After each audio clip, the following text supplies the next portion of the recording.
Chers amis, bonjour de nouveau. Et nous sommes après l'événement de la traversée de la mer Rouge. Et nombre de sujets viennent se révéler à nous de nouveau.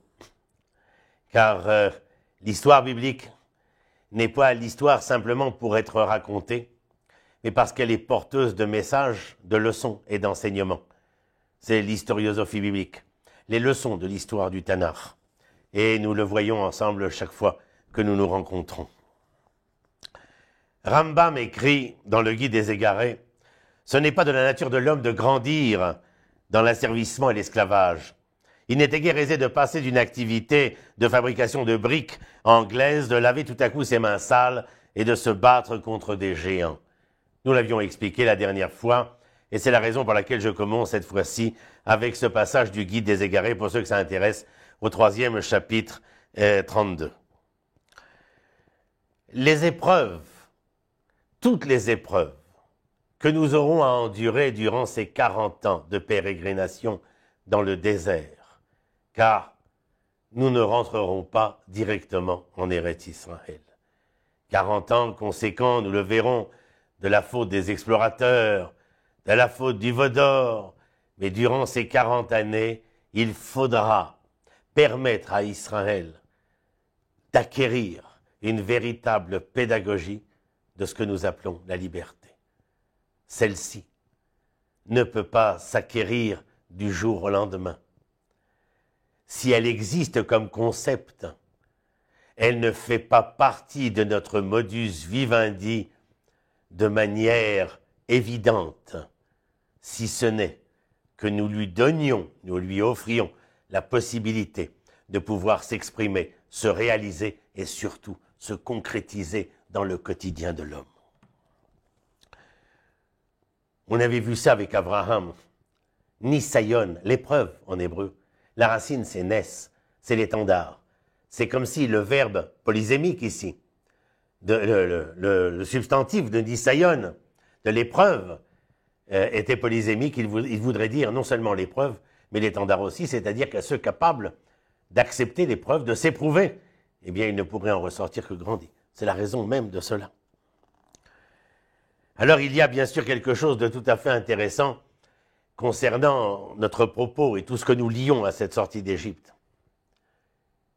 Qui est le personnage choisi pour libérer les enfants d'Israël des carcans de cette Égypte? L'Éternel choisit Moshe. Mais où a grandi Moshe? Moshe n'a pas grandi parmi les Hébreux. Il n'a pas grandi ni au Beth Midrash, ni à la Yeshiva, encore moins à la synagogue. Moshe a grandi dans les couloirs du pouvoir. Moshe a grandi dans le palais de Thèbes, au milieu de l'aristocratie, de la noblesse, de ces Égyptiens dont je disais qu'ils sont, à leur époque en tout cas, le pouvoir par excellence au sein de cette humanité d'antan, à tous les niveaux. Il grandit dans ces couloirs-là. Et d'une certaine manière, le fait d'avoir grandi dans ces couloirs du palais de Thèbes va honorer Moshe, Moïse, va l'honorer d'une dimension d'être qui est à contrario ou en porte-à-faux de ce que les Hébreux endurent dans la glaise et la boue de la concentration, des camps de concentration égyptiens. C'est un homme qui, par le lieu où il grandit, l'éducation qu'il reçoit, c'est un homme qui sait faire valoir sa vigueur, son honneur, sa grandeur. C'est un homme qui est un prince d'Égypte, avec tout ce qui s'entend dans le terme prince d'Égypte. Il ne sait pas, il ne connaît pas cette notion de baisser les bras ou de courber les chines. Il ne connaît pas, il ne sait pas ce que cela veut dire. Ceux qui le servent, ce sont eux qui baissent les bras, ce sont eux qui courbent les chines, mais en aucun cas lui. Et c'est cet homme que Dieu choisit. parce qu'il possède en lui la vaillance, la vigueur, l'honneur. C'est lui qui, lorsqu'il sort du palais de Thèbes, ne peut supporter ce qu'il voit et entrevoit, et qu'il intervient. Il n'a pas peur, ni de mettre en garde, ni de se mêler et de prendre part à la bataille et d'abattre celui qui frappait. Il ne craint pas. C'est un homme vaillant et vigoureux. Et Rabbi Ibn Ezra, Avraham Ibn Ezra, dont nous avions parlé, écrit ainsi.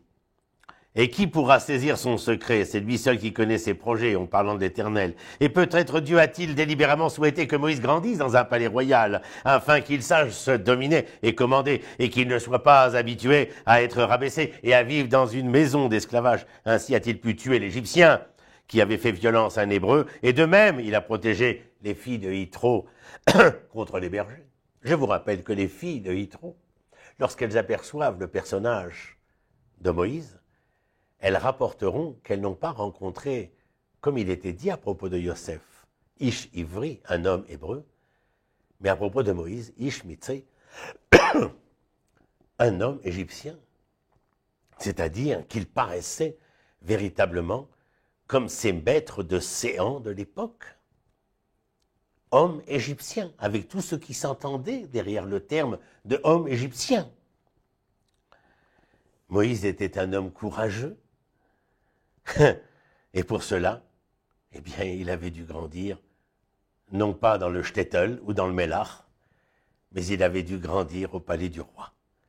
Bien sûr que ça nous pose, à certains d'entre nous, nombre de questionnements, étant donné que quelquefois, on se donne l'image du libérateur d'Israël, du rédempteur d'Israël, avec un certain regard de ce que nous appelons l'image d'Épinal, c'est-à-dire que nous avons déjà dessiné le personnage, et qu'en vérité, eh bien, nous voyons ici, dans le texte biblique, que celui qui apparaît dans l'histoire n'est pas toujours celui que nous attendions. À nous d'y réfléchir, bien entendu. Ce n'est pas évident pour l'ensemble du peuple de reconnaître Moshe. Il lui faudra un certain temps avant de reconnaître dans le Ish Mitzri un Ish à Ivri. Mais ils le reconnaîtront en fin de compte.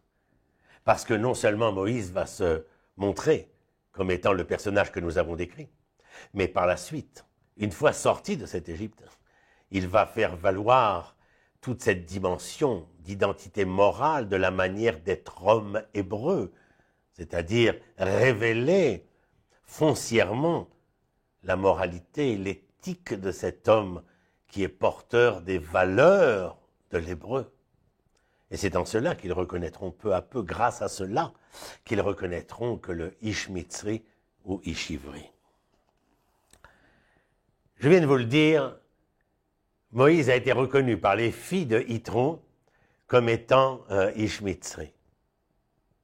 La rencontre avec Yitro, qui a d'ailleurs donné son nom à l'une des parachiotes que nous lisons durant l'année, la section shabbatique, comme on l'appelle, est tout à fait étonnante. Qui plus est, que cette section shabbatique, qui s'appelle Yitro, est la section dans laquelle, eh bien, il est question du don de la Torah au mont Sinaï. C'est absolument détonnant. J'ai pas dit étonnant, c'est aussi étonnant, mais c'est surtout détonnant, étant donné qu'on n'aurait jamais pensé que la section shabbatique concernant le don de la Torah puisse être mêlée au nom d'un homme étranger au peuple d'Israël. Or, vous le savez bien entendu, le nom de Yitro n'est pas si étranger que cela, étant donné que Yitro, lorsque Moïse lui sera présenté, eh bien, va faire valoir qu'il a entendu. Il a entendu ce qui s'est passé, et il n'a pas fait qu'entendre ce qui s'était passé, il s'y est intéressé. Lui est un prêtre de Midian, est un homme qui n'a jamais hésité à parcourir les différentes formes de pensée, bien que la majorité soit idolâtre. En tout cas, à parcourir l'ensemble de ses idées, de ses idéaux, de ses croyances, de ses foi, qu'elles soient fortuites, clairvoyantes ou fourvoyantes. En tout cas, il est à la recherche de la vérité et de savoir qui dans ce monde est véritablement le maître du monde. Et lorsqu'il entend ce qui se passe avec les enfants d'Israël, c'est-à-dire qu'il accepte de prendre le temps d'être le témoin de l'histoire, alors il va déclarer qu'il vient de découvrir la vérité qu'il recherchait. Il est dit dans le Mechilta, le Midrash, maintenant je sais, je le connaissais dans le passé. Je le connaissais dans le passé, c'est-à-dire que je savais qu'il devait y être, mais je ne savais pas qui il était. Et maintenant, je le connais encore plus, encore plus. C'est peut-être son nom, Yitro, c'est Yeter, en plus. C'est ce supplément d'âme, comme dira Bergson, dont l'homme avait tellement besoin que Yitro découvre. Ce supplément d'âme qui lui permet, en tout cas, de découvrir qu'Israël est le porteur, le vecteur, le médiateur du projet divin. Et il y prête l'oreille. Il sera, dit-on, le premier converti. Nos sages disaient, à propos de ce qu'avait énoncé Yitro, maintenant je sais que Dieu est plus grand que tous les dieux. Alors nos sages de venir dans le Midrash, si cette phrase avait été prononcée par une autre personne, elle aurait valu à son auteur les critiques ironiques du monde entier. Mais Yitro était un grand penseur, un chercheur et un philosophe illustre. Et c'est pourquoi il savait de quoi il parlait et il a pu faire intégralement partie du peuple juif en connaissance de cause. Il y avait un autre homme qui, bien avant de devenir l'Hébreu tel que nous le connaîtrons, était aussi parti à la recherche de l'Éternel. Lui aussi était à la recherche de qui permettait à la lune de rencontrer ou de ne pas rencontrer le soleil. Vous vous rappelez Abraham, bien entendu. Et pour Yitro, le cheminement qui sera le sien, surtout en tant que prêtre de Midian, et malgré qu'il fût prêtre de Midian, continuer et persister à rechercher la vérité, c'est comme si ce qu'il représentait n'était pas la vérité totale. Alors bien entendu que l'histoire raconte que c'était ses filles qui allaient au puits.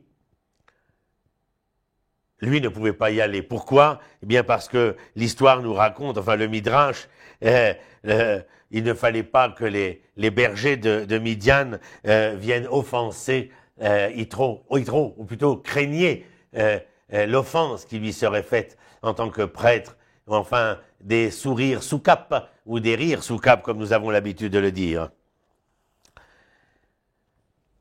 Moshe va faire, après sa rencontre avec Yitro, qui est un personnage pas seulement énigmatique, mais emblématique, parce qu'il vient nous apporter une appréciation de la réalité un peu différentielle. Il s'agit d'Israël qui doit sortir d'Égypte, parce que porteur du projet divin, mais nous l'avons dit et réitéré, le projet divin ne concerne pas seulement Israël, mais par Israël, l'ensemble de l'humanité. Et alors nous rencontrons Yitro, prêtre de Midian, comme si le prêtre étranger à Israël venait et disait « Oh, je ne suis pas Vérus Israël comme certains le promettront des siècles plus tard, qu'ils avaient remplacé Israël. Non, mais lui reconnaît Israël.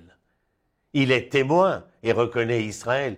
Et donc, nous voyons par là se dessiner les premiers soubresauts que la définition même du projet d'Israël ne concerne pas Israël seulement, mais qu'elle concerne l'ensemble des hommes, l'ensemble de la création. Yitro est à sa manière celui qui, parce qu'il se lie à Moshe, parce qu'il vient témoigner à Moshe, qu'il a compris, qu'il a entendu, qu'il aurait presque vu, qu'il aurait presque senti, ressenti fondamentalement l'histoire d'Israël, qu'il y adhère. Il ne restera pas avec eux, vous le savez. Il retournera à Midian. Mais c'est comme si en retournant à Midian, en voulant retrouver sa famille, sa tribu, son peuple, son humanité, il voulait aller témoigner de ce qu'il avait vu, entendu, senti et ressenti. Moshe aurait préféré que son beau-père continue le chemin qui les menait vers Eretz Israël. Mais le chemin qui les mène vers Eretz Israël ne doit pas obligatoirement emmener Yitro. De la même manière que ces hommes et ces femmes que nous appellerons tzadikei umot haolam, les justes des nations, ou chassidei umot haolam, eh bien, ces justes, ces hommes de bon et de bien, ne doivent pas devenir Israël, mais accompagner Israël. Et c'est pour ça que Yitro refuse de suivre Moshe. Parce qu'il ne faut pas qu'il devienne Moshe ou qu'il appartienne à Moshe, mais qu'il accompagne Moshe. Il fallait que les nations, par leur génie singulier, puissent faire valoir à travers ce génie singulier qui est le leur plein entendement du projet dont Israël était porteur. Car ce projet, nous le répétons, n'appartenait pas à Israël seulement, mais était pour une rédemption de l'humanité tout entière. Et c'est en cela que Yitro devait non pas devenir Moshe, mais accompagner Moshe. Ceci est fondamental. Alors Moshe, lorsqu'il arrive en Égypte, il ne fait pas que libérer Israël, vous le savez. Il y a des milliers d'âmes ici, d'hommes, de femmes, qui refusent de rester plus longtemps en Égypte. Pourquoi? Mais parce qu'elles ont été les témoins de ce qui s'est passé en Égypte. Et ces Égyptiens, qui ne sont pas des Hébreux, que nous appelons Erev Rav, la tourbe humaine, vont décider d'accompagner Moshe. Oh, tout ne se passera pas pour le mieux, bien entendu.